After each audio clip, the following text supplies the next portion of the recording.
Morning Talk with Siki Mgabadeli. It's 9:15. You're listening to SAFM 104 to 107, broadcasting live from the Freedom Day celebrations at the Union Buildings in Pretoria. This day commemorating the first democratic elections held in South Africa on the 27th of April 1994. It's celebrated annually as a reminder of the struggle for a free and just South Africa. And this day also honors all the heroes and heroines who have lost their lives fighting for democracy. So the theme for this year's celebrations is working together to build unity and prosperity for all. But I asked you, and I'd like to know how you are celebrating this day, if you are at all. Is it significant to you? What is its significance for you? And do you remember where you were on this day 18 years ago? I know that I was with my father going off to vote. I couldn't vote, but I just wanted to be there with him at that time. What were your hopes and dreams for our country? Have they all come true? Which have and which haven't come true? So I want you to share all of those with us this morning. So here's some SMSs sent through to 34701. Fiki Lembambi in Cape Town says, "Hi Siki, I'm not celebrating this day. It doesn't mean anything to me. It's a day to be celebrated by our criminals and government officials." Wakatundu says, "What human rights are we celebrating? People have no houses. What must we celebrate for?" So that's an SMS. Let's check what's going on Facebook. Blessing on Facebook says, "I'm a non-citizen, but I think South Africa has done more, but education and economic transformation are neglected." And MCN Zulu says, "Freedom, on this topic, please allow me to just focus on disabled persons and democracy. We're looking at how disabled people are still treated and viewed by the general public. Allow me to say we don't really feel like we are being part. We don't really feel like we are a part that matters and that is trusted to contribute positively in building this democracy, of which some of those disabled people met with their disabilities during the struggle fighting for liberation, but today they are never recognized. Awards are given, street names as well, but not any of that is considered for disabled people." So that being a message from MCN Zulu. I'll read more, but right now I'm in the presence of two very young South Africans who are going to tell me how they feel about Freedom Day. They are born free. They're going to talk to us about their world, their South Africa, and also they're looking forward to voting one day. So Justine and Sheherezad are both from Freeborn, right? You are both born frees. Yes. How old are you? I'm 11 and Justin is 8. You're 8. Wow, you're so cute. So, what do you know about Freedom Day, Sheherezad? Let me ask you. Freedom Day is an annual celebration in South Africa that celebrates the first non-racial democratic election held on the 27th of April 1994. Wow. And what does it mean to you, Justine, when you think about Freedom Day? Does it make you feel happy? Does it make you feel sad? What do you think about Freedom Day? I think it makes me feel happy. Really? Yes. And what are you guys doing here today? I'm the PRO for Freeborn and he's the musical director and we're going to perform here today. Okay, and what sort of performance? What are you going to be doing? We're going to be playing jazz. Yeah? Yeah, and we're going to be playing part of the production. Wow. And how long have you been playing jazz? About 6 years. 6 years since you were 2. That's wonderful. And you like jazz as well, Sheherezad? Yes, I do, but I don't play an instrument yet. Okay. What are you going to be doing today? I introduce the band. Oh, you'll introduce the band. Can you tell us? Can you practice here and tell us how you're going to do it? Good morning, Mzansi. I bring you Freeborn. Freeborn refers to the children born after the establishment of our proudly South African democratic election of 1994. As a result, we are free to walk in our birthright. We know we are legitimate and we celebrate our identity and diversity. Today we perform our theme song titled Freeborn. Viva Freeborn, viva! Viva! That's wonderful. And Justine, do you play an instrument? Yes, I play the drums. You play the drums. Okay, so do you want to practice on my table? Show me what you're gonna do. Just show me what you're gonna do. You can hit it very hard, it's fine. I won't tell anyone. Oh, absolutely wonderful. Well, I'm going to be watching your performance a little bit later. Thanks for coming to visit me. Okay. All right, thanks. That's Justine and Sheherezad, and they're both with Freeborn. They're going to be performing here a little bit later, and I can tell you, just from that little bit, they are going to make great musicians, and I'm sure we're going to be interviewing them at some point on Morning Talk when they've made it big and they've traveled the world and become some very, very good musicians. So thanks for coming to visit me, okay? All right, bye-bye. That's Sheherezad and Justine. We're going to be speaking to the Director General in the Department of Arts and Culture in a few minutes, and also Collins Chabane, Minister in the Presidency responsible for performance monitoring and evaluation, as well as administration in the Presidency, talking about this day, its significance, and also how it's being marked here at the Union Buildings, but also around the country. And I'm talking to you as well, so give me a call on 0891 104 207, 0891 104 207, SMSs to 34701. Morning Talk with Siki Mgabadeli.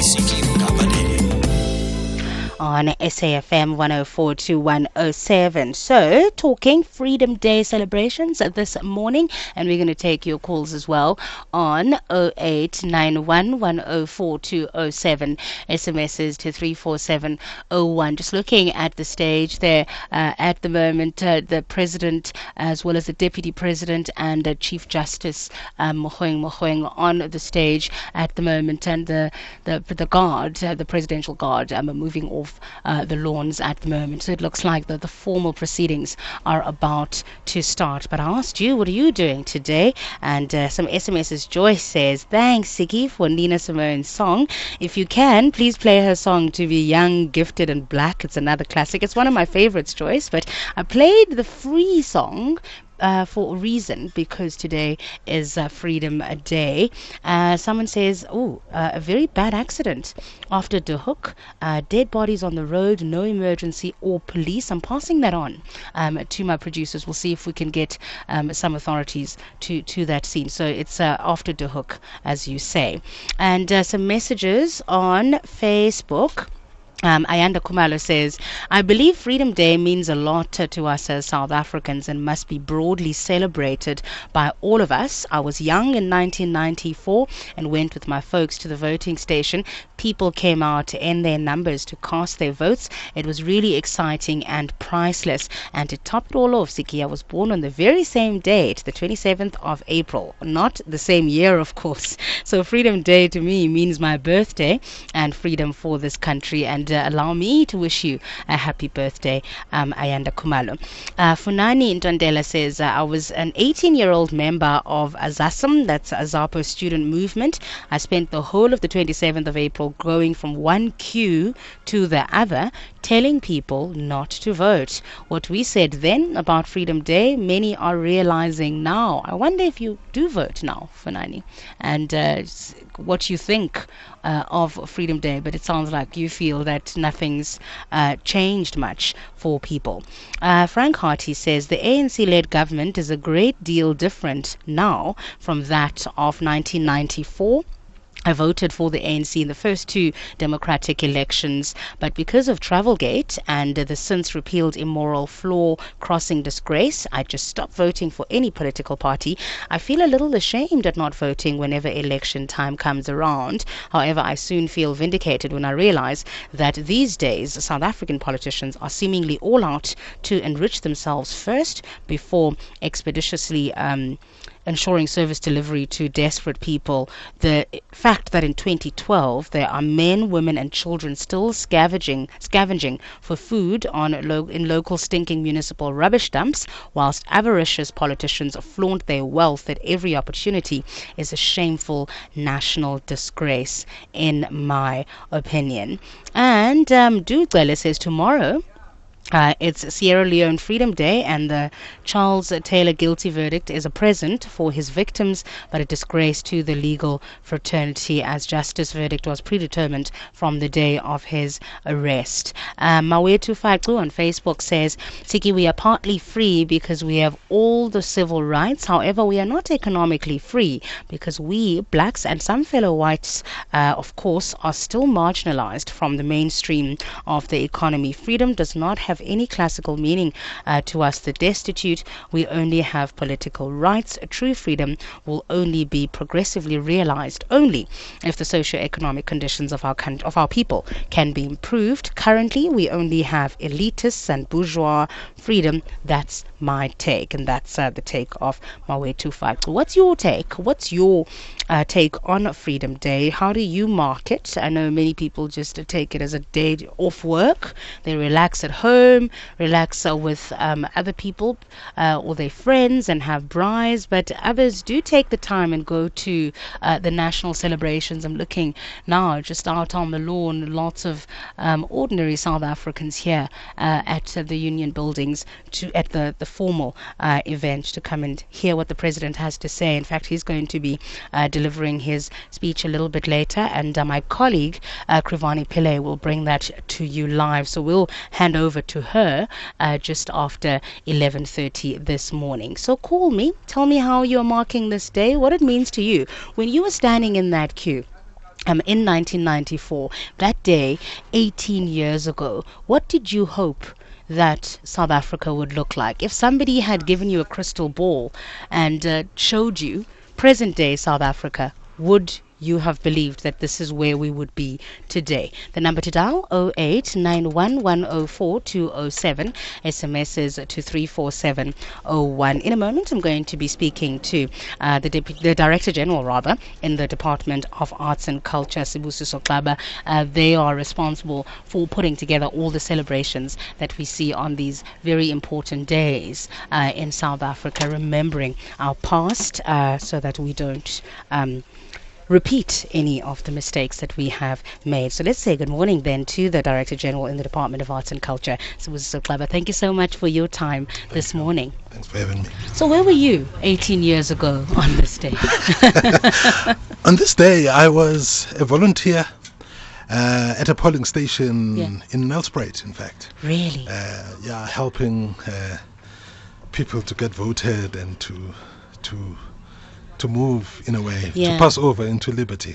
How did it feel just being there? First of all, many people never thought we'd get there. I think we remember that day with such fuzziness today and fuzzy feelings, and it's all warm. But we were at one point really on the precipice, worried about all sorts of war or people just bombing places. I think there was actually a bomb blast at the airport. Absolutely, it was Jan Smuts Airport at that time. Yeah. So it was not a quiet time, was it?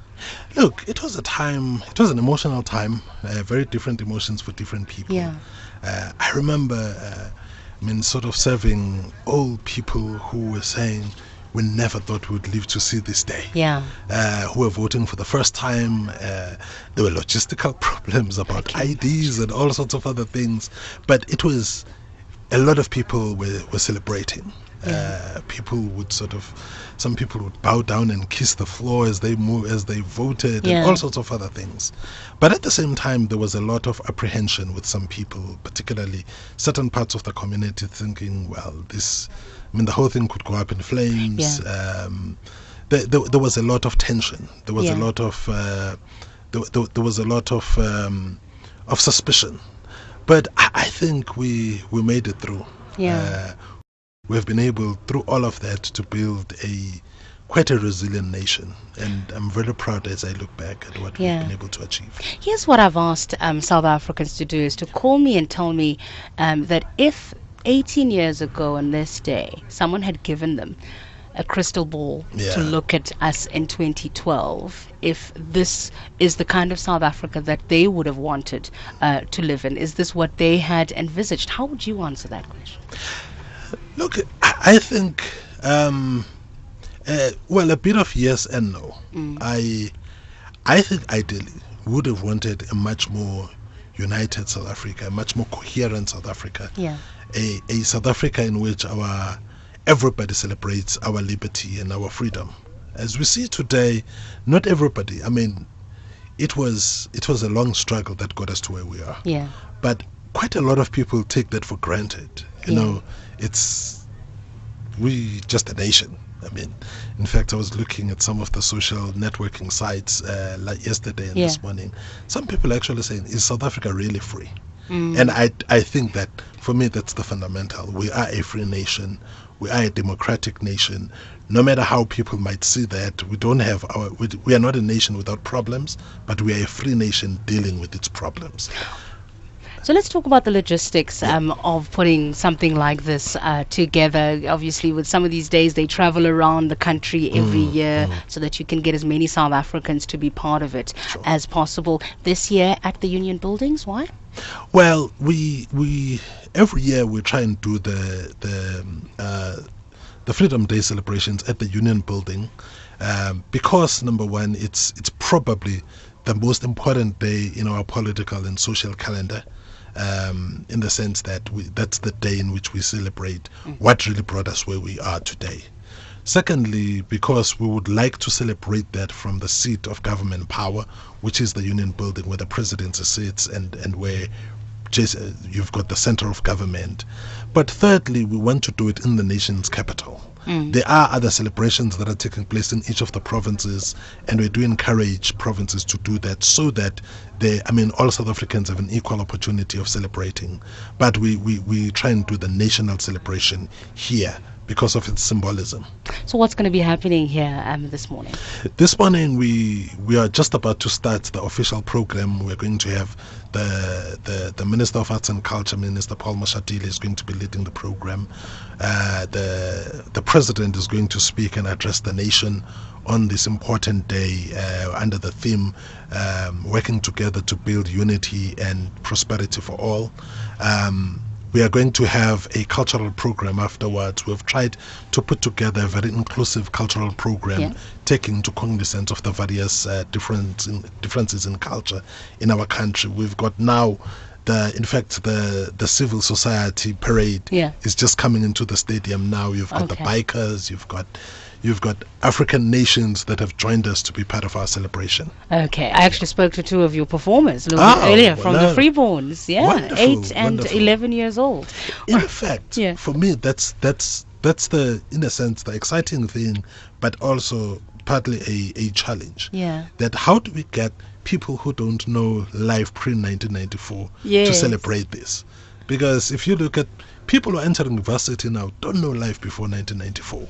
So there's a very big challenge of how we bring them to appreciate where we have come from without necessarily opening the wounds of the past. Let's take a call. If you can put on your headphones, there's some should be a set over there. Mike in Cape Town. Hi, Mike. Hi, morning. See, happy Freedom Day to you. To you as well. Mm-hmm. Thank you very much. Yeah, you're just asking to reminisce, and I was just thinking about it this morning. I just can remember those days standing there. One of just complete euphoria. It was just so much fun standing in that queue. There was a lot of excitement. Nobody really knew what was going to happen next. And then as we sort of moved into the year, Nelson Mandela started to speak more and more. And all those tensions between English and Afrikaner, black and white, just seemed to melt away. And that's my overriding. And that's actually then when I said, right, that's it. And I just relaxed and let the country sort of get on with its job. And in a sense, I'm not really celebrating any longer, though, because I was very involved in the anti-apartheid struggle in many levels. And today, I think, probably is going to be our last Freedom Day. I'm just so saddened by the way we're being led at the moment. And you asked your one guest, would you expect where we are to be where we are today? And I said, Siggy, not at all. I would never have thought I would have sat in Parliament and heard the ANC admit to 30 billion rand corruption from the poor. We had 4 children die of starvation in a field just not long ago. And then we have this terrible bill, the secrecy bill, which is about to be enacted upon us in about 2 months' time. And that's it. And we are back to where we were 18 years ago. So I just hope that the generation that we have now, because when their freedom is finally taken away in about 2 months' time, I hope that they've enjoyed it. I hope they remember it. And because I think, in a sense, they're going to become the freedom fighters of the future, because it's a very sad day for me. Yeah. It's my last Freedom Day, and I'm celebrating and I'm enjoying it. We're going out with a couple of lunches, and a couple of guys from the old UDF, and there was the End Conscription campaign. Another one I remember was the Alliance for Radical Change, called ARC. And I found one of the members of that, and we used to have some amazing protests. We're trying to put together a little bit of a meeting today, because I do firmly believe, sadly, that we're at the end of the road in our country, and I think corruption has just destroyed us all. It's very sad for me. But enjoy what's left of it. Well, enjoy lunch, ne? Thank you. And think of me when you're having it. Bye. It's Mike in Cape Town. And there is that sense. I mean, how does government, how's the Department of Culture try and take people along with them when we have these celebrations? Because people sit at home, some of them might watch this from a distance, whether they're watching it on television as we speak or listening to it on the radio, but they don't actually feel like they're part of it. Look, I think we've got a long road to travel there. We're trying different things to make this attractive. We do these kinds of parades, but also what we have tried to do is to make it Freedom Month, not just one single day, because there's only so much that you can really do in one day. But we have had a series of events throughout the month that actually that celebrate that highlights our freedom in various ways. We had the repatriation of the remains of the PNR couple from Austria last week. Yes. We've had those kinds of things that really remind us where we have come from and how far we have come. But I would agree that we've got a lot still to do to make it attractive to everybody, so that everybody can come in. One of the things we've done this year, which is a new thing, we've got a kiddies place there. We've got childminders, we've got jumping castles, we've got all sorts of things, so that children can be part of it. Obviously, children are children. Yeah. They would like to play, so we've provided for that. But we don't want people to leave their kids at home and say this is not for kids, because it's important for them too. Now I know where I'm going. After the show, I'm gonna go jump on the jumping castle. Thank you so much for your time this morning. Thanks for having me. Thanks. That's Sbusiso Klaba, who's Director General in the Department of Arts and Culture. We're going to be chatting to Minister in the Presidency responsible for performance monitoring and evaluation, as well as administration in the Presidency. That is Collins Chabane. That conversation in a moment. In a moment.